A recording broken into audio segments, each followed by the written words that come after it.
Good evening friends, ETA business school में आपका स्वागत करता हूं। फ्रेंड्स, ये स्किल्स बेस्ड लर्निंग प्रोग्राम है। आज का बहुत ही इंपॉर्टेंट टॉपिक है clarity on risk management in stock market. देखिए, स्टॉक मार्केट के अंदर हमेशा रिस्क बना रहता है। और जिस भी सेक्शन में आप इन्वेस्टमेंट करते हैं या आप स्पेकुलेशन करते हैं, उसमें रिस्क की इंटेंसिटी होती है। जैसे फॉर एग्जाम्पल, यदि आप ऑप्शन से ट्रेडिंग करते हैं तो रिस्क की इंटेंसिटी 99% होती है। यानी कि 99% आपका पैसा मार्केट में आप उसको लूज कर सकते हो, वो खत्म हो सकता है, वो जीरो हो सकता है। 99%।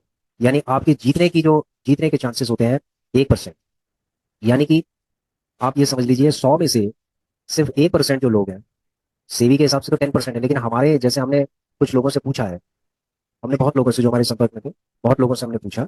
तो मैं ये समझता हूँ कि 10 में से, जैसे सेवी अगर ये कह रही है कि अगर 100 में से 90% लॉस में है, ठीक है, तो जो 10% है उसमें से भी अगर आप देखेंगे कि फर्स्ट ईयर वो प्रॉफिट में होंगे, ये एनुअल है। लेकिन अगर आप लॉन्ग टर्म के हिसाब से अगर आप देखेंगे, तो मुझे लगता है कि वो जो 100% है ना, वो 100 के 100% भी लॉस में होंगे। अगर आप एनुअल रिपोर्ट के हिसाब से आप देखेंगे तो हो सकता है 90% हो। लेकिन अगर आप लॉन्ग टर्म के हिसाब से देखेंगे तो वो जो 10% जो बचे हुए ना, वो भी ये समझ लो कि वो 90% की कैटेगरी के अंदर आ जाएंगे। यानी कि 100% इसके अंदर रिस्क है। ठीक है, इसको कहते हैं स्पेकुलेशन। और ये बहुत लोग ये कर रहे हैं। कोई भी स्टॉक मार्केट के अंदर आता है ना, सबसे पहले वो यही सीखता है, ऑप्शन एंड ट्रेडिंग सीखता है। सिखाने वाले भी बहुत है, इतने सिखाने वाले हैं जितने शायद सीखने वाले भी नहीं। हर आदमी अपने आप को सुपर ट्रेनर कह रहा है, लेकिन रिस्क मैनेजमेंट का जो चैप्टर है कोई नहीं पढ़ाता। क्लैरिटी कोई नहीं देता कि कितना रिस्क इसके अंदर हो सकता है। वो रिस्क को बताते तो हैं, लेकिन वो समझाते नहीं कि कितना इसके अंदर रिस्क होगा। जीरो हो सकता है आपका पैसा, आप इसमें बताइए। वो लोग उनको एजुकेट करने के लिए, मतलब उनको फंसाने के लिए, वो लोग इन्फ्लुएंस करते हैं कि आप लोग ट्रेनिंग लेके आप लोग प्रॉफिट में जा सकते हैं। इवन ट्रेनिंग लेने के बाद भी 90% जो लोग हैं ना, वो लॉस के अंदर है, ट्रेनिंग लेने के बाद भी। मैं इसलिए ये कह रहा हूँ आपसे, क्योंकि मैंने भी इसमें ट्रेनिंग ली है। 60 डेज जो चैलेंज होता है वो भी मैंने कंप्लीट किया था। जीरोधा का 60 डेज चैलेंज होता है, यानी 60 दिन तक आप अगर प्रॉफिट में जाते हो तो आपको वो सर्टिफिकेट मिलता है, 60 डेज चैलेंज। और अगर आप ट्रेनिंग के बाद भी, 60 डेज चैलेंज के बाद भी, आप कभी ना कभी ये समझ लो मार्केट के आप लपेटे में आ जाओ, तो मेरा ये कहना है, एज पर माई एक्सपीरियंस, कि options and trading is a very very dangerous in stock market, very risk in stock market. आपका सारा पैसा खत्म कर देगा। दूसरी बात क्या है कि साइकोलॉजिकली ये आपको बाउंड करके रखता है, क्योंकि आप मार्केट में पैसा लूज करते जाते हो, थोड़ा थोड़ा करके, थोड़ा थोड़ा करके आप पैसा लूज करते जाते हो। और उस थोड़े थोड़े पैसे को रिकवर करने के लिए आप थोड़ा और पैसा फिर लगाते हो, फिर वो भी लूज कर देते हो। तो आपको पता नहीं चल पाता कि आपने कितना पैसा इसके अंदर लूज कर दिया है। जब आप अपनी ऑडिट रिपोर्ट को देखते हो, पीएनएल को देखते हो, तो आपको समझ में आता है कि भाई आपने तो लाख रुपए बर्बाद कर दिया। अब आप रिकवरी कहाँ से करो? तो precaution is better than cure. पहले से ही अगर आप सतर्क हो जाओ कि भाई इस रास्ते पे नहीं चलना है, तो आप इतना लॉस भी नहीं करोगे। ठीक है, तो रिस्क मैनेजमेंट में क्लैरिटी है कि ऑप्शंस एंड ट्रेडिंग में जाने का मतलब है, ये समझ लो, कुएं में कूदना। ठीक है, तो पहली क्लैरिटी हमने ये दे दी है। दूसरा है स्टॉक्स को लेके रिस्क कितना हो सकता है, क्या हो सकता है। देखिए, स्टॉक्स अपने आप में, यानी इक्विटीज अपने आप में एक बहुत वाइड एरिया है, बहुत बड़ा क्षेत्र है ये। इतने बड़े क्षेत्र में आपकी जो नॉलेज है वो कितनी है? कंपनीज की बैलेंस शीट को क्या आप स्टडी करते हैं? क्या आप उस डेटा को स्टडी करते हैं जो कंपनीज दिखाती है, रिवील करती है? यानी कि जो स्टॉक मार्केट के अंदर या एनएसई में जो डेटा है, क्या आप उसकी स्टडी करते हो या नहीं करते हो? या आप किसी के कहने पे कहते हो कि यार इसके अंदर लगा दो, ये नया चल रहा है, इसमें लगा दो, भेड़ चाल से। तो जनरली 90% जो लोग हैं वो भेड़ चाल से इक्विटीज के अंदर एंटर करते हैं, जिससे उनको बहुत नुकसान हो जाता है। उसमें नुकसान किस तरीके का होता है? लोअर सर्किट लगने स्टार्ट कर देते हैं उन कंपनीज के, जो अपर सर्किट जिसमें लगते थे वो निकल भी नहीं पाते हैं। दूसरी बात, जब उनको मान लीजिए कोई प्रॉफिट हो रहा है किसी कंपनी का और एकदम से लॉस हो गया, तो उस प्रॉफिट को उन्होंने देखा है, अब उस लॉस को नहीं देख सकते, इसीलिए वो कभी भी लॉस को बुक नहीं करते, वो उसी में खड़े रहते हैं। और वो कंपनी की जो रिपोर्ट्स हैं वो नेगेटिव आती रहती है, इस साल भी आई, अगले साल भी आई, और इस तरीके से सारा टोटल उनका जो फंड है वो 4 5 नेक्स्ट 5 ईयर्स के अंदर वो सारा खत्म हो जाता है। क्योंकि वो जो कंपनियां हैं, वो कंपनियां, उनका जो बैलेंस शीट है वो सारी बिगड़ जाती है, और जो मार्केट शेयर है उनका खत्म होने लगता है। तो जो ऐसी कंपनियां हैं वो शेयर होल्डर्स को बर्बाद कर देती है। समझ गए फ्रेंड्स? तो यहाँ पर ये एक मतलब ट्रेनिंग, ये ट्रेनिंग का पार्ट मैं नहीं कह सकता इसको कि ट्रेनिंग का पार्ट है, ये लर्निंग का पार्ट हो सकता है कि आप किसी कंपनी के बारे में कितना लर्न करते हैं, कितना आप उसमें विश्वास करते हैं। ठीक है, ये आपके ऊपर डिपेंड करता है कि आप उस कंपनी के बारे में कितनी स्टडी करते हैं। देखो, हम एज ए ट्रेनर आपको ये बता सकते हैं कि फंडामेंटली आपको ये चीजें चेक करनी है, लेकिन हम स्पेसिफिक आपको ये नहीं बता सकते कि ये स्टॉक है, इसका फंडामेंटल स्ट्रांग है या क्या है, क्योंकि वो पैरामीटर्स आपको खुद देखना है। ठीक है। आज अगर हमने सपोज आपको कोई स्टॉक बता दिया और उसके बाद मान लीजिए उसकी रिपोर्ट खराब हो गई, हमें पता है हमें निकलना है मार्केट से, हमने अपना प्रॉफिट लेके या जो भी लिया निकल गए, लेकिन क्या है आपको इस चीज की समझ नहीं हुई कि भाई हमें मार्केट से निकलना भी है इस स्टॉक से या नहीं निकलना है। ठीक है, तो एग्जिट कोई नहीं बताएगा, वो आपको अपने आप स्टडी करनी पड़ेगी, लर्न करना पड़ेगा उस कंपनी के बारे में, भाई कि कितना रिस्क इस कंपनी में पैसा लगाने पे हो रहा है। तो वो जो रिस्क मैनेजमेंट है वो आपको खुद अंडरस्टैंड करना पड़ेगा, अपने आप स्टैंड करना पड़ेगा, कोई आपको ये नहीं बताएगा कि इस कंपनी में अब इतना रिस्क होने जा रहा है। ठीक है, इसका सिग्नल आपको मिलते रहेंगे अगर आप प्रॉपर तरीके से, अगर आप उसकी बैलेंस शीट को, जो न्यूज होती है उसको आप पढ़ते जाएंगे, स्टडी करते जाएंगे। समझ गए फ्रेंड्स? ठीक है, कई ऐसे स्टॉक्स हैं जिन्होंने लोगों को करोड़पति बनाया है, जैसे इन्फोसिस हो गया, इसने विप्रो हो गया, इसने लोगों को करोड़पति बनाया, टीसीएस ने करोड़पति बनाया।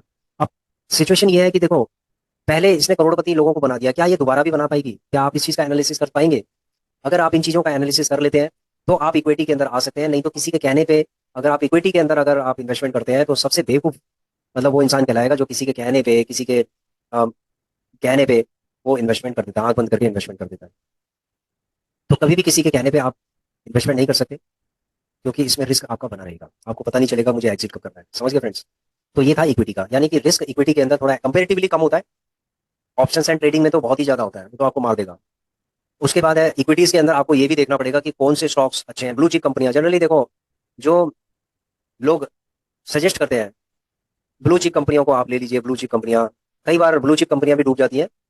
ऐसा नहीं है कि रिस्क उनमें नहीं होता है, उनमें भी रिस्क होता है, लेकिन आपको अपनी एक मेथोडोलॉजी के साथ आपको ही चलना पड़ेगा, क्योंकि अगर आप अपनी आपकी खुद की अपनी एक मेथोडोलॉजी होगी रिस्क मैनेजमेंट की, तो आप इसमें सर्वाइव कर पाएंगे, नहीं तो आपको ये मार्केट बिल्कुल धराशायी कर देगी। समझ गए फ्रेंड्स? हजारों लोग जिनका पोर्टफोलियो माइनस चल रहा है, करोड़ों लोग ऐसे हैं कि जिनका, लाखों लोग हैं जिनका पोर्टफोलियो नेगेटिव चल रहा है, सालों साल से नेगेटिव, उनको पता ही नहीं है कि क्या करना है क्या नहीं करना, बस चल रहा है बस। वो लोग इन्वेस्टमेंट कर रहे हैं, उनको पता ही नहीं है, नई कंपनी आ रही है, आईपीओ आ रहे हैं, आईपीओ का भी एक नया स्कैम चल जाता है। अब तीसरी चीज आती है आईपीओ। आईपीओ के अंदर आपको पता ही नहीं है कि वो कंपनी कैसी है, क्या है, कोई पता नहीं है आपको। आप क्या करते हो कि आईपीओ आता है उसके अंदर पैसा ठोक देते हो, वो अगले दिन ही 45% डाउन हो जाता है।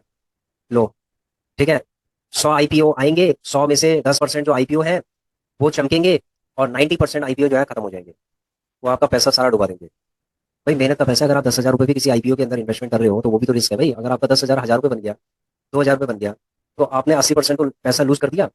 तो वहां पर भी बहुत तगड़ा रिस्क बना रहता है, जब तक कंपनी को आपको, कंपनी की अंडरस्टैंडिंग आपको नहीं होगी, जब तक आपको उसकी हिस्ट्री, उसका मैनेजमेंट, ठीक है, उसका डेटा जब तक ये आपके पास नहीं होगा, तब तक आप कैसे पैसा लगा सकते हैं? तो आप बाजार में जाते हैं, आप सामान खरीदते हैं, तो आप पहले देखते हैं ना किस कंपनी का है, ठीक है, कितना ड्यूरेबल है, कितना इसका प्राइस है, कब तक ये चलेगा, अगर मान लीजिए इसमें रिस्क क्या बना हुआ है, सारी चीजें आप सोचते नहीं सोचते किसी चीज को खरीदने से पहले। तो भाई स्टॉक को भी खरीदने से पहले यही सोचोगे ना, भाई ये एक बिजनेस है, आप इसको बिजनेस की तरह आपको समझना पड़ेगा। अगर आप इसको बिजनेस की तरह लोगे तो कामयाब हो जाओगे, और अगर आप इसको ऐसे लोगे कि भाई ठीक है, भाई ऐसा है कि पड़ोसी ने या किसी साथ वाले ने ये ले लिया और मैं भी वही ले लेता हूँ, तो भाई उसका अगर माइनस होगा तो मेरा भी हो जाएगा, चलो कोई बात नहीं। तो ये जो होती है ना, कोई बात नहीं कि उसका माइनस होगा तो मेरा भी हो जाएगा, कोई बात नहीं, तो यहाँ पर ये नहीं चलेगा। यहाँ पर लर्निंग चलेगी, एजुकेशन चलेगी। जो एजुकेट हुए हैं जो लोग, उन्होंने, जिन्होंने जर्नी तय की है, बहुत लंबी जर्नी तय की है, उन लोगों ने करोड़ों रुपए बनाए स्टॉक मार्केट के अंदर। ऐसा नहीं है कि पैसा नहीं बनता, पैसा बनता है, लॉन्ग टर्म में बनता है पैसा। अच्छा, दूसरी बात क्या है, रिस्क ये भी रहता है बहुत लोगों का कि वो 20% ऊपर होता है, वो अपना पोर्टफोलियो को खत्म कर देते हैं, 25% बढ़ जाता है, खत्म कर देते हैं अपने पोर्टफोलियो को, फिर वो कभी भी पोर्टफोलियो नहीं बना पाते। तो 99% ऐसे लोग हैं जो अपना पोर्टफोलियो को बिल्ड नहीं कर पाते, और वो लोग क्या करते हैं, जब थोड़ा बहुत उनका, उनकी ग्रोथ होती है, वो सारा पैसा लेके और उसके बाद फिर दोबारा से फिर स्टार्ट करते हैं, और एक बड़ा कंपाउंडिंग नहीं होता उनका पैसे का। ठीक है, इस तरीके से कभी भी कंपाउंडिंग नहीं होगी अगर आप बाई सेल करेंगे। देखो स्विंग ट्रेडिंग एक अलग चीज है, वो मैं उस पर आऊंगा, लेकिन अगर आपको अच्छा खासा पैसा बनाना है स्टॉक मार्केट से, लंबे रेस का घोड़ा बनना है, तो आपको जो खरीद लिया उसको आपको हमेशा अपने पास रखना है, तभी जाके आप इसके अंदर बहुत अच्छा इसके अंदर काम कर सकते हैं। समझ लो फ्रेंड्स? अब आती है तीसरी चीज, चौथी चीज आती है आपकी म्यूचुअल फंड्स। देखो म्यूचुअल फंड्स में बहुत सारे ऐसे म्यूचुअल फंड्स हैं जो क्लैरिटी नहीं देते, हिडन होती है, चार्जेस हिडन होते हैं, जब आप उसको खरीदोगे तभी पता चलेगा कि भाई इसके अंदर आपका इतना ये पैसा कट गया है। ठीक है, लेकिन सेबी ने इन लोगों को टाइट कर दिया, उसने ट्रांसपेरेंसी के लिए बहुत सारी चीजें, बहुत नियम बना दिए, तो आप शायद ही ट्रांसपेरेंट रहती हैं चीजें, जैसे एग्जिट लोड है तो वो शो करना पड़ता है इनको, एग्जिट लोड कितना है। उसके बाद है जो एक्सपेंस रेशियो है वो कितना है, तो आपको जो एक्सपेंस रेशियो जिसमें कम होता है ठीक है, आपको उसको लेना चाहिए। एक्सिट लोड क्या होता है, जो 1% होता है ना, उसकी ड्यूरेशन अलग अलग होती है। जैसे 1 साल तक आपको होल्ड करना है, 1 साल तक आपको सेल नहीं करना, उससे पहले एग्जिट लोड लग जाएगा, दैट इज ओके। 2 साल 3 साल, किसी का 3 साल है तो एग्जिट लोड ओके। जो एक्सपेंस रेशियो है वो ज्यादा नहीं होना चाहिए, बहुत उसमें एक्सपेंस रेशियो 2% भी होता है, 1% भी होता है, तो ये रिकमेंड मतलब ये करते हैं कि आपका एक्सपेंस रेशियो कम से कम होना चाहिए, जैसे 0.5% अगर हो तो ठीक है, अच्छा है। तो यहाँ पर आपको ये चीजें देखने की जरूरत है। बाकी इसमें इसमें भी आपको ये देखना है, एनालिसिस करना है कि कौन सा म्यूचुअल फंड आपके लिए बेस्ट रहेगा। आपको उसका पूरा इतिहास समझना है, पीछे का हिस्ट्री पूरी समझनी है, और टेक्निकल चीज़ों को समझना है, फंडामेंटल को समझना है उसका। ठीक है, वो कौन सी कंपनी है जो इसको ऑपरेट कर रही है, तो ये सारी चीज़ें आपको समझनी है, उसके बाद ही किसी म्यूचुअल फंड के अंदर आपको इन्वेस्टमेंट करना चाहिए। तो पूरा रिस्क को देखते हुए ही हमेशा इन्वेस्टमेंट करना चाहिए।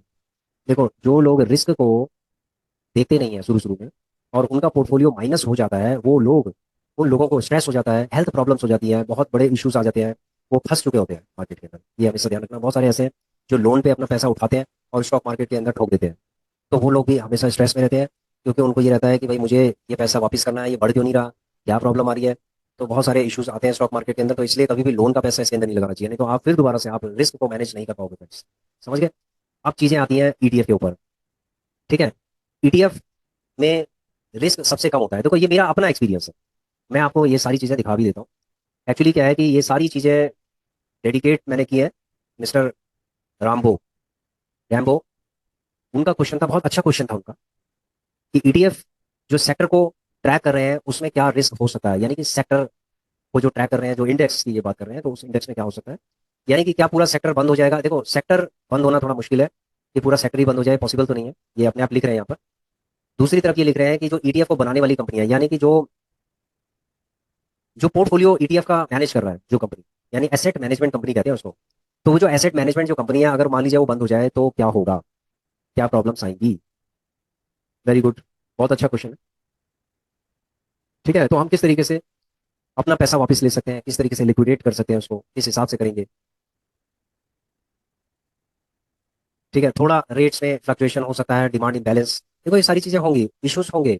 न्यूज में पता अभी लगेगा कि ईटीएफ वाली कंपनी क्लोज हो रही है। देखो, जनरली क्या होता है, जब यस बैंक गिर रहा था, तो रातों रात एकदम ऐसे नहीं गिर गया भाई, उसने थोड़ा सा मौका दिया लोगों को गिरने का। ठीक है, उसने गिरने का मौका दिया, पहले 20-25% गिरा, फिर 30%, ऐसे करके धीरे धीरे करके वो गिरता चला गया। तो अगर आपको कोई इंडिकेशन न्यूज से मिल रही है भाई कि इस तरीके की इश्यूज इसके अंदर हो रहे हैं, तो आप इसके ऊपर विचार कर सकते हो। आप अपने फाइनेंशियल एडवाइजर से पूछ सकते हो कि भाई ऐसी ऐसी सिचुएशन हो रही है, अब हमें क्या करना चाहिए। जनरली क्या होता है, जो लोग होते हैं इक्विटीज की मैं अगर बात करूं, ईटीएफ अभी ऐसा कोई केस नहीं हुआ ऐसा कि ईटीएफ कोई बंद हो गया हो। ठीक है, जो टॉप क्लास के में जो ब्लू चिप कंपनीज जिसके अंदर हैं, उनका जो ईटीएफ की मैं बात कर रहा हूँ, बाकी मैं और ईटीएफ की बात नहीं कर रहा हूँ। इसीलिए हमने 38 ईटीएफ हमने लिए थे, एक गूगल शीट बनाई हमने, उसके बाद 15 ईटीएफ की हमने अलग बनाई, उसी से हमने सेग्रीगेट करके बनाए। तो इक्विटीज की अगर हम बात करें तो उसके अंदर रिस्क है, ऐसा नहीं है। कोई मान लीजिए स्टॉक है, वो नीचे गिर गया, 20% नीचे गिर गया, तो वो 40% भी नीचे गिर सकता है, 50% भी गिर सकता है, 80% भी नीचे गिर सकता है, 90% भी गिर सकता है नीचे। वहां पर लोग क्या करते हैं, अनलिमिटेड पैसा लगाते हैं। वो ये सोचते हैं कि नीचे गिर गया, अब पैसा लगाओ, ये ऊपर आएगा और उसके बाद फिर हमें फायदा होगा, लालच। फिर वो 30% और नीचे गिरता है, जो 20% डाउन पे जो उन्होंने पैसा लगाया था, फिर और नेगेटिव हो, फिर 50% और गिरता है, फिर उनको घबराहट होने लगती है कि अरे ये तो यार हमारा पैसा डूब गया। फिर उनके पास कोई भी ऑप्शन नहीं होता, वो बेचारे उसमें बंधे रहते हैं, और ना अपना पैसा निकाल पाते हैं, और ना उसको बेच पाते हैं, ना कुछ नहीं हो पाता, और ना ही उसके अंदर पैसे को फंड को इंजेक्ट कर पाते हैं। तो यस बैंक के साथ भी ऐसी हुआ, बहुत लोगों ने नुकसान इसलिए खाया क्योंकि जब वो नीचे गिर रहा था तो लोगों ने क्वांटिटी लगा दी, तगड़ी क्वांटिटी, धड़ाधड़ क्वांटिटी लगा दी, और जिससे क्या हुआ है कि जो करोड़ों का नुकसान होना था वो अरबों में हो गया था नुकसान। समझ गए फ्रेंड्स। तो स्टॉक को लेके एक थोड़ा सा अलग व्यू होता है, अगर स्टॉक नीचे गिरता है तो उसका एक अलग व्यू होता है। आप ऐसे नहीं कर सकते कि उसमें ठोकते चले जाओ पैसा। ठीक है, ईटीएफ का केस अलग है, ईटीएफ कभी भी जीरो नहीं हुआ है आज तक, अभी तक तो नहीं हुआ, मैंने कोई भी ईटीएफ अभी जीरो होते हुए नहीं देखा है। यहाँ पर एक बहुत डिसिप्लिन के साथ मार्केट चलती है, ईटीएफ का जो ग्राफ है वो चलता है, और ये प्रॉफिट भी आपको देता चला जाता है अगर आप लेना चाहें स्विंग के थ्रू। और नहीं तो ये नीचे भी गिरता है, ऊपर भी गिरता है, ये मतलब 20% तक ये नीचे गिरते हुए मैंने देखे हैं, 25% तक मैंने गिरते हुए देखे हैं। मैंने 27% फाइनल गिरते हुए देखे हैं, हो सकता है किसी ने 29% भी देखे हो, लेकिन मैंने 27% ही गिरते हुए देखे हैं ईटीएफ को। समझ गए फ्रेंड्स। तो यहाँ पर क्या स्ट्रैटेजी बननी चाहिए। कुछ लोग देखो, अब मैं आपको बहुत क्लैरिटी देना चाहता हूँ। तो सबसे पहले मैं इनको धन्यवाद करना चाहता हूँ, रेमो जी को, इन्होंने इतना अच्छा क्वेश्चन पूछा है कि ये समझ लो कि बहुत क्लैरिटी के साथ हम लोग अभी एक्सप्लेन कर रहे हैं। ठीक है, जैसे ईटीएफ है, इक्विटीज है, म्यूचुअल फंड है, ऑप्शंस एंड ट्रेडिंग है। अब आप कंपेयर कर रहे होंगे कि भाई रिस्क किसके अंदर ज्यादा है। ऑप्शन से ट्रेडिंग के अंदर सबसे ज्यादा रिस्क है, फिर इक्विटीज के अंदर बहुत ज्यादा रिस्क है, उससे कम है थोड़ा सा, फिर उससे कम आपका म्यूचुअल फंड्स के अंदर है, और फिर उससे कम आपका ईटीएफ के अंदर है। तो ईटीएफ के अंदर जनरली सबसे कम होता है रिस्क। ठीक है, और जो लोग ये कहते हैं ना ईटीएफ के अंदर ज्यादा होता है, ईटीएफ के अंदर बहुत ज्यादा रिस्क होता है, तो फ्रेंड्स ऐसा है कि ये हमारा पर्सनल एक्सपीरियंस है। ईटीएफ के अंदर कम होता है, म्यूचुअल फंड के अंदर ज्यादा होता है, इसीलिए म्यूचुअल फंड के अंदर पैसा बनता है, ज्यादा बनता है, कंपाउंडिंग ज्यादा होती है। ईटीएफ के अंदर मैं ये कहता हूँ कि कंपाउंडिंग थोड़ा सा कम होती होगी, लेकिन रिस्क भी कम होता है, इसीलिए हम इसके अंदर पैसा ज्यादा लगाना चाहते हैं। ईटीएफ के अंदर ज्यादा लगाना चाहते हैं, ईटीएफ के ऊपर हम स्विंग करना चाहते हैं, बड़ा पैसा हम ईटीएफ के ऊपर लगाना चाहते हैं, उससे पैसा कमाना चाहते हैं, यानी कि सेकंड इनकम हम जनरेट करना चाहते हैं, और उस पैसे को हम इक्विटीज में और म्यूचुअल फंड के अंदर और ईटीएफ के अंदर लगाना चाहते हैं, यानी कि तीन जगह पे हम इसको लगाना चाहते हैं। ठीक है, जिससे कि हमारा रिस्क बिल्कुल ऑलमोस्ट जीरो हो जाए। तो इन्होंने रिस्क की जहां तक बात की है ना, तो मैं आपको कुछ चीजें समझाना चाहता हूँ। इस वीडियो को आप कंटिन्यू देखते रहिए, ठीक है, क्योंकि ये बहुत इंपॉर्टेंट चीज है जो मैं आपको समझाना चाहता हूँ। फ्रेंड्स, मैं अगर बात करूं कि 2024-25 की लास्ट फाइनेंशियल ईयर की, तो जीरोधा में मैंने 82,000 रुपए का जो प्रॉफिट किया है, और एम स्टॉक के अंदर 42,000 का, तो 1,24,000 का प्रॉफिट हो चुका है। ठीक है, अब इसको हमने विचार किया था कि हमने भाई इसको इन्वेस्टमेंट करना है, इससे हम स्टॉक्स एंड ईटीएफ भी लेंगे और म्यूचुअल फंड भी लेंगे। तो हमने क्या किया, 42,000 रुपये हमने म्यूचुअल फंड को डेडिकेट कर दिए, और स्टॉक्स एंड ईटीएफ को हमने 82,000 रुपये डेडिकेट कर दिया। तो टोटल मिला के अगर देखा जाए तो 1,24,000 हमने इसको डेडिकेट करना है, जिसमें हमने इन्वेस्टमेंट कर दिया 45,729 की इन्वेस्टमेंट हो चुकी है, और 54,000 के आसपास रह गए। कैसे 54,000 रह गए, वैसे 78,000 रह गए, 54। फ्रेंड्स, ऐसा है कि ईटीएफ से जो कमाया हुआ पैसा है ना, इससे हम थोड़ा लाइफ में एंजॉय भी करें। ऐसा नहीं कि सिर्फ पैसा ही पैसा कमाते रहे। तो हमने अपनी नीड के हिसाब से सॉरी फ्रेंड्स, हमने अपनी नीड के हिसाब से थोड़ा सा लोकल जो ट्रैवल है वो किया, उसको फैमिली के साथ एक्सपेंसेस हमने बेयर किया। ये ईटीएफ के प्रॉफिट से दिया 2,000 रुपया। ठीक है, थोड़ी सी आउटिंग हुई है और फैमिली बहुत खुश हुई है। उसके बाद हमें नीड थी मोबाइल की, पुराना मोबाइल हमने रिप्लेस किया। उसके बाद नया मोबाइल हमने लिया, 22,000 रुपये हमारे लगे। तो वो भी हमने ईटीएफ के पैसों से किया। तो ये दोनों जो एक्सपेंसेस है हमने ईटीएफ ने, मतलब ईटीएफ स्पॉन्सर कर रहा है इन दोनों चीजों को। ठीक है, ईटीएफ ने स्पॉन्सर किया इसको। तो अब हम हमारे पास कितना बचा हुआ है, 54,271 इकहत्तर। तो मैं ये बताना चाहता हूँ फ्रेंड्स, ये सिर्फ हमारा जीरोधा एम स्टॉक का है। ठीक है, जैसे कि हमने आपको बताया था कि कुछ ऑनलाइन इनकम भी है, और कुछ हमारी जो एफडीज है उसकी भी इनकम है, जो मैंने यहाँ पर मेंशन नहीं किया। ठीक है, यहाँ पर मैं मेंशन नहीं करना चाहता हूँ उसको। अगर देखा जाए तो ऑनलाइन जो इनकम है वो भी एक सेकंड इनकम। सेकंड इनकम को हम इसमें ले सकते हैं अगर लेना चाहें तो, जैसे 12,000 रुपये, 12,500 अगर हम लेना चाहें। देखो, टू बी वेरी फ्रैंक, क्योंकि आप लोग हमारे बहुत ही प्रिय आप सब्सक्राइबर हो, इसीलिए मुझे रिवील करने में कोई दिक्कत नहीं। उसके बाद हमारी जो एफडीज है उसका मान लीजिए साल भर का हमारा लास्ट फाइनेंशियल ईयर का 60,000 के आसपास बनता है। तो हमारा टोटल 72,500। इसके अलावा ये भी हमारे पास बैलेंस है जो हम इन्वेस्टिंग कर सकते हैं। ठीक है, तो टोटल इन्वेस्टिंग हमारी कितनी होगी, 1,26,000 के आसपास अभी हमारे पास फंड्स पड़ा हुआ है, जिसको हम धीरे धीरे करके इन्वेस्टिंग करेंगे। और मुझे ऐसा लगता है कि जुलाई का महीना, जुलाई, अगस्त और सितंबर, यानी कि ये जो 3 महीने हैं ना, 2.5 महीने, मतलब 2 से 2.5 महीने लगा लीजिए, इन 2-2.5 महीने में इतना फंड जो है ना हमारा इन्वेस्टिंग हो जाएगा, हो जाना चाहिए, अगर मार्केट नीचे की तरफ हमें, मार्केट अगर हमें चांस दे रही है। मार्केट नीचे गिरेगी तो ये सारा पैसा लग जाएगा, अगर मार्केट नीचे नहीं गिरेगी तो ये इसमें से हो सकता है थोड़ा बहुत पैसा लगे, मैक्सिमम बचेगा। ठीक है, तो ये था लास्ट फाइनेंशियल ईयर का। अगर मैं इस फाइनेंशियल ईयर की बात करूं तो अभी लगभग अप्रॉक्सीमेटली 80,000 के आसपास अभी हमारा बैलेंस है। ठीक है, और ये जब तक ये लगेगा तब तक ये समझ लो कि 1 लाख रुपए के आसपास ये क्रॉस भी कर जाएगा, 1 लाख 2 लाख के आसपास भी क्रॉस कर जाएगा। ठीक है, ये जो पैसा है हमारा टोटल फ्री ऑफ कॉस्ट है। जैसे कि रैम्बो जी ने कहा कि आप रिस्क को कैसे मैनेज कर रहे हैं, वो मैं आपको दिखा रहा हूँ कि किस तरीके से मैं रिस्क को मैनेज कर रहा हूँ। ये जो हमारा डीमेट अकाउंट है, इसके अंदर आप देख रहे होंगे कि 5,38,000 इसके अंदर है, और 7,15,000 इसके अंदर है। तो मतलब 7, 5, 12, 12.5 ये हो गए। 12.5 के बाद ये 1,74 ये हो गया। ठीक है, मैं इसको 2 मान लेता हूँ, 12.5, 13.5, 14.5, 14.5। ठीक है, 14.5 मतलब 14,000, 14 लाख के आसपास मान लो, 14 से 14.5 के बीच में, यानी हमारे पास जो फंड है वो 14 लाख के आसपास फंड है। ठीक है, और अगर हमें 10% के हिसाब से भी अगर हमें साल भर में मिल जाता है, यानी 1,40,000 रुपये भी अगर हमें यहाँ पर मिल जाता है, जिसमें ये समझ लो कि 80,000 हमारा हो चुका है, और 1,40,000 रुपये अगर हमें इसके अंदर मिल जाता है, तो फ्रेंड्स मैं ये कह रहा हूँ कि एक बम्पर बम्पर रिटर्न है। ठीक है, हमारा रिस्क मैनेजमेंट बहुत तगड़े तरीके से चल रहा है। जनरली 10% तो मैं कह रहा हूँ कि हमें मिल जाए, लेकिन मिलता कितना है, 13%, 14%, 15% तक मिल जाता है। ठीक है, 15% तक भी हमें मिल जाता है। तो मैं रिस्क मैनेजमेंट की बात कर रहा हूँ, आपको मैं समझा रहा हूँ कि रिस्क कैसे मैनेज करना है। तो ये सारा का सारा टोटल प्रॉफिट का पैसा है, जिससे एक पूरा तगड़ा पोर्टफोलियो तैयार हो रहा है। ठीक है, इस तरीके से ही आपको काम करना चाहिए। आप देखो, आप डायरेक्ट इक्विटीज के अंदर जा रहे हो, डायरेक्ट आप ऑप्शंस एंड ट्रेडिंग के अंदर जा रहे हो, तो ये तो बहुत बड़ी बेवकूफ़ी है कि आप डायरेक्ट इक्विटीज और ऑप्शंस ट्रेडिंग के अंदर जा रहे हो, यानी कि आपको अपना पैसा वहां डुबाना ही डुबाना। ठीक है, यानी कि आप कुएं के अंदर गिरने की कोशिश करो। यहाँ पर फ्रेंड्स देखो, हम कितना सही तरीके से काम कर रहे हैं, ये कोई आपको बताएगा नहीं। आपको जितने भी लोग हैं ना, सब आपको बताएंगे कि ये स्टॉक सबसे ज्यादा बेहतर है, ये स्टॉक सबसे ज्यादा बेहतर है। आपको स्ट्रैटेजी कोई नहीं बताएगा रिस्क मैनेजमेंट की। जो रिस्क मैनेजमेंट की स्ट्रैटेजी मैं आपको बता रहा हूँ, इसमें आपको, आपने देखा होगा मेरा जो रिस्क है बिल्कुल जीरो। ठीक है, जीरो रिस्क है अभी, यहाँ पर कोई रिस्क नहीं है। अब क्या है, जो स्टॉक्स हैं भाई, ये भी कम से कम 40 के आसपास स्टॉक्स हैं, और 15 ईटीएफ हैं, और 9 म्यूचुअल फंड्स। तो अब आप ये लगाओ कि इतना वाइड जो हमारा पोर्टफोलियो बन रहा है, इसमें से मान लीजिए कोई इंडेक्स, कोई स्टॉक, कोई इंडेक्स, ठीक है, कोई डूब भी जाए, मैं कह रहा हूँ डूब जाए कोई बात नहीं, दो चार अगर डूब भी जाए, तो क्या हमें फर्क पड़ेगा? कोई फर्क नहीं पड़ेगा, क्योंकि ये जो पैसा है यही तो हमने मार्केट से कमा के लगा रखा है भाई। ये जो आप अभी, आप 5 लाख रुपए जो लग जाएगा ना इस साल, हमारी कोशिश है कि हम 3 लाख रुपए टोटल इसके अंदर बनाए। जैसे 2 लाख हमने इसके अंदर, 2 लाख के आसपास हमने किया है। 1,66, सॉरी 1,24, 1,24 हो गया, प्लस 1,96,500 के आसपास हमारा ये इस फाइनेंशियल ईयर का है। अगर हम इस फाइनेंशियल ईयर का भी अगर लगाएं, तो हम लगाते हैं, चलो 25,000 ऑनलाइन कर लेते हैं, और उसके बाद हम 64,000 रुपये लगाते हैं। ठीक है, अब आप लगाओ, ये कितना हो गया? देखो फ्रेंड्स, 1,68 तो यही हो गया। अगर मैं ये कहता हूँ कि 1,50,000 रुपये, 1,50,000 रुपये अगर मान लीजिए ये हो जाता है हमारा,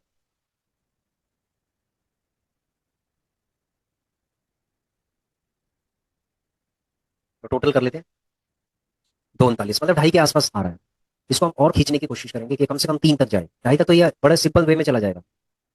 ठीक है, ढाई तक ये बड़े सिंपल वे में चला जाएगा, लेकिन हम कोशिश करेंगे 3 तक चला जाए। तो प्रीवियस ईयर का कितना हो गया? 2 के आसपास हो गया, 1,96 समथिंग, 2 लगा लीजिए।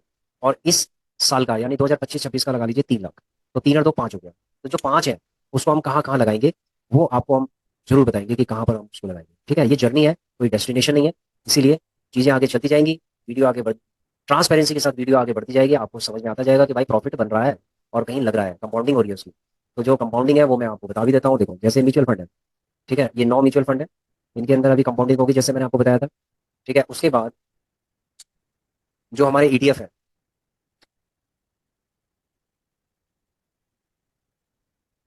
ठीक है, ये देखिए, 9 म्यूचुअल फंड हो गए, उसके बाद 15 ईटीएफ हो गए। हमें किस तरीके से लगाना है, क्या लगाना है, ये पूरी प्लानिंग है इसके अंदर। तो 15 ईटीएफ हो गए, 15 ईटीएफ लगाएंगे। 15 ईटीएफ के बाद जो स्टॉक्स हैं वो मैं आपको दिखा नहीं सकता कि कौन कौन से स्टॉक्स के अंदर हम पैसा लगा रहे हैं। ठीक है, और ये टोटल जो प्रॉफिट का पैसा, ये इसी में से लगा रहे हैं। समझ गए फ्रेंड्स? जो ये जो प्रॉफिट का पैसा है, इसी को हम उसके अंदर लगा रहे हैं, स्टॉक्स के अंदर। अब क्या है कि स्टॉक्स चाहे वो जीरो भी हो जाएंगे तो हमें कोई फर्क नहीं पड़ेगा। तो जो स्टॉक्स है, जब उनका एक अच्छा पोर्टफोलियो तैयार हो जाएगा, तो फिर मैं आपको दिखाऊंगा कि भाई हमने जो कुछ ईटीएफ के शोले से हमने जो लिए हुए स्टॉक्स हैं, वो आपको दिखाऊंगा कि भाई इनके अंदर ये इनकी परफॉर्मेंस है, और ये हमने सेलेक्ट किए थे। ठीक है, और ईटीएफ से हमने बाय करने, प्रॉफिट निकालने के बाद ही हमने उसमें उसमें लगाए थे। ठीक है, तो स्टॉक्स हो गया, ईटीएफ हो गया, म्यूचुअल फंड हो गया। अभी 3 चीजों में हमारा फोकस है, और इसी पे हमारा फोकस रहेगा अभी आगे तक। ठीक है, तो इन्वेस्टिंग का फोकस हमारा यही फोकस है।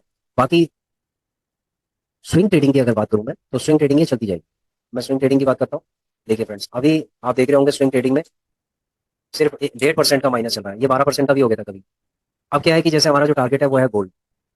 ठीक है, गोल्ड है।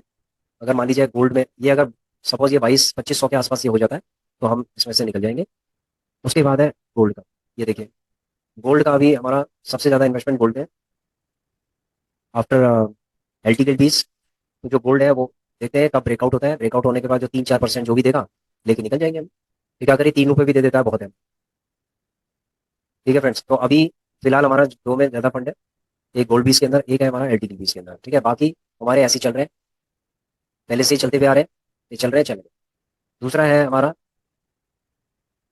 अगर मैं पोर्टफोलियो की बात करता हूँ, तो हमारा जो टारगेट है यहाँ पर गोल्ड, टाटा गोल्ड का है। ठीक है, ये हमारा फोकस है। अगर इसके अंदर हमें 50 पैसे भी अगर मिल जाते हैं तो बहुत है, यानी कि 32,500 की क्वांटिटी है, 50 पैसे भी मिल जाएंगे बहुत है। ठीक है फ्रेंड्स, तो अभी हमारा फोकस यही है गोल्ड का। देखते हैं आगे क्या होता है। और अगर मार्केट नीचे की तरफ गिरती है तो निफ्टी बीस एनजीएसएल में हम लगाएंगे। एन का मतलब निफ्टी बीस, निफ्टी 50 का निफ्टी बीस है। जी अगर नीचे गिरता है तो गोल्ड पे और लगाएंगे। अगर सिल्वर नीचे गिर जाता है तो सिल्वर पे लगाएंगे। नहीं तो हम LT के बीच में लगाएंगे। तो ये जो चारों की हमारी जो स्ट्रेटजी है, ठीक है, वो चलती रहेगी। समझ रहे हो फ्रेंड्स? तो इससे ही हम स्विंग करके निकालते जाएंगे। अब देखिए, जैसे सपोज मान लीजिए, मैं आपको दिखा भी देता हूँ, बहुत लोगों को शायद विश्वास तो होगा, लेकिन उनको दिखाना जरूरी है। जैसे सपोज पिछले फाइनेंशियल ईयर का, और मैं टोटली लगा लेता हूँ, 1 अप्रैल से मैं लगा लेता हूँ, चलो ठीक है, सबमिट किया। अब आप देख रहे हैं 72,000 के आसपास ही हो गया यहाँ पर। अगर मैं लगाऊं 72,000 का प्रॉफिट टोटल अभी तक का, ठीक है, पिछले साल से अभी तक का। उसके बाद इसमें अगर मैं चलता हूँ कंसोल में, रिपोर्ट के अंदर चलता हूँ, 1 अप्रैल से लेकर अभी तक का अगर मैं चलता हूँ, तो आप देख रहे होंगे 1,32, यहाँ पर 1,32, ठीक है। तो टोटल कितना हो गया? 2,04,000। समझ गए? तो 2,04,000 अगर मैं टोटल करूँ इसको, ये देखिए फ्रेंड्स, आ रहा है 2-3 के आसपास आ रहा है। तो जो हमारा डेटा है ना, जो हमारे डीमेट अकाउंट से जो डेटा है, उसको ही हम इसमें रिकॉर्ड कर रहे हैं। अपनी तरफ से ऐसे बना नहीं रहे हैं, कोई फर्जी बना दिया, कोई फेक बना दिया। जो डेटा यहाँ से निकल रहा है, जो डेटा यहाँ से निकल रहा है, उसी डेटा को हम इस शीट के अंदर लिख रहे हैं। तो इसका मतलब है कि हमने जो प्रॉफिट बनाया है, 1,24,000 हमने लास्ट फाइनेंशियल ईयर का बनाया है, और 80,000 के आसपास अभी तक का है इस फाइनेंशियल ईयर का, अप्रैल से लेकर अभी तक का। ठीक है, तो आपको क्लैरिटी मिल रही होगी। अब यही पैसा हमारा, समझ लो, यहाँ जा रहा है। ये इनमें जा रहा है, म्यूचुअल फंड के अंदर जा रहा है, ETF में जा रहा है, कुछ स्टॉक में भी जा रहा है। देखो, कुछ जो ब्लू चिप के जो स्टॉक्स है ना, कुछ ऐसे स्टॉक्स हैं जो हम, ये समझ लो कि जो आपके सपने को साकार कर सकते हैं। कुछ ऐसे स्टॉक्स हैं जिन्होंने बहुत लोगों के सपनों को साकार किया। उन लोगों ने विश्वास किया उन कंपनीज के ऊपर, और उन कंपनीज ने उनके विश्वास को तोड़ा नहीं, और उन लोगों को करोड़पति बना दिया, 100-100 करोड़ का मालिक बना दिया। तो ऐसी भी बहुत सारी ब्लू चिप कंपनियां थी जिन्होंने लास्ट 30 ईयर्स के अंदर लोगों को करोड़पति बना दिया। लेकिन फ्रेंड्स, मैं ये कहना चाहता हूँ कि कंपनियां आपको करोड़पति तो बना सकती है, लेकिन आपका डिसिप्लिन, आपका पेशेंस आपको करोड़पति बना सकता है। वो कंपनियां तो बना ही सकती हैं आपको, अगर उनके फंडामेंटल अच्छा है, लेकिन आप खुद बन सकते हैं यदि आपके अंदर ये दो चीजें हों। सबसे ज्यादा ये दो चीजें हो, पेशेंस, मार्केट नीचे जा रही है, पेशेंस बना हुआ है आपका, पेशेंस बना हुआ है, रेगुलर आप इन्वेस्टिंग कर रहे हैं, आपका डिसिप्लिन बना हुआ है, पेशेंस और डिसिप्लिन, दो चीजें आपकी लगातार चल रही है, तब आप एक बहुत ही जबरदस्त पोर्टफोलियो को बिल्ड कर सकते हैं। समझ लो फ्रेंड्स?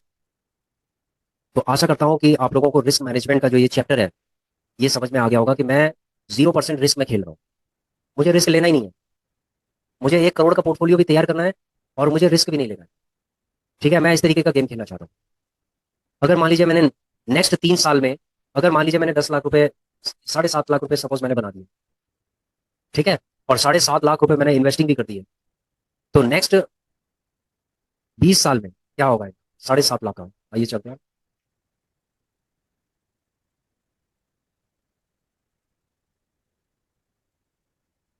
मैं ये कहता हूँ फ्रेंड्स कि आपने मान लीजिए 7.5 लाख रुपए लगा रखे हैं, और उसको छोड़ रखा है ना आपने 3 साल, तो नेक्स्ट जो 15 साल, नेक्स्ट 20 ईयर्स के अंदर, ये जो 7.5 लाख रुपए आपने लगा रखे हैं जगह जगह पे, ठीक है, उसका क्या होगा? ये देखिए, नेक्स्ट 20 साल में इसका होगा 1,22,00,000, अगर 15% का रिटर्न मिलता है। और नेक्स्ट 15 साल में कितना होता है? 61 लाख रुपए होता है।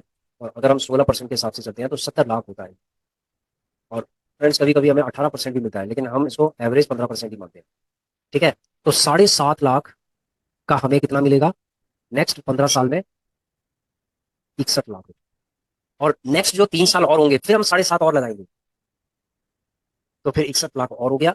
इसका मतलब है कि नेक्स्ट 18 साल में हम करोड़पति बन जाएंगे। ठीक है, 1.5 से 2 करोड़ रुपए आपके नेक्स्ट 20 ईयर्स के अंदर, मतलब नेक्स्ट 18 to 20 ईयर्स के अंदर आपके कम से कम 2, 2.5, 3 करोड़ रुपए आपके पास होंगे। और जो आपकी रिटायरमेंट के लिए बहुत होगा। अगर मान लीजिए किसी के पास 3 करोड़ रुपए है, आज से 20 साल बाद भी है, तो भी मैं कहता हूँ कि उसकी रिटायरमेंट का जो है ना, सोल्यूशन निकल गया। ठीक है फ्रेंड्स, तो इसको कहते हैं कंप्लीट रिस्क मैनेजमेंट। ठीक है, तो आशा करता हूँ कि आपको ये समझ में आ गया होगा। एक डिस्क्लेमर है फ्रेंड्स, कि ये वीडियो लर्निंग पर्पज के लिए। I am not a SEBI registered adviser, मैं कोई सीबी रजिस्टर्ड एडवाइजर नहीं हूँ। I am a trainer. जो हमने सीखी है चीजें, वही हम आप लोगों को बता रहे हैं। बाकी आप लोगों को अपना सेल्फ एनालिसिस करना है। किसी भी इन्वेस्टमेंट को करने से पहले आपको सेल्फ एनालिसिस करना है, और उसके बाद उसके रिस्क को समझना है। उसके बाद ही जाके आपको अपने आप इन्वेस्टमेंट करना है। ठीक है, किसी के कहने पे नहीं करना, इवन मेरे कहने पे भी नहीं करना। आप डेटा के ऊपर पूरा एनालिसिस कीजिए, उसके बाद आप अपना डिसीजन ले सकते हैं। ठीक है, तो thanks for watching our video, please share, subscribe and like our channel. Thank you.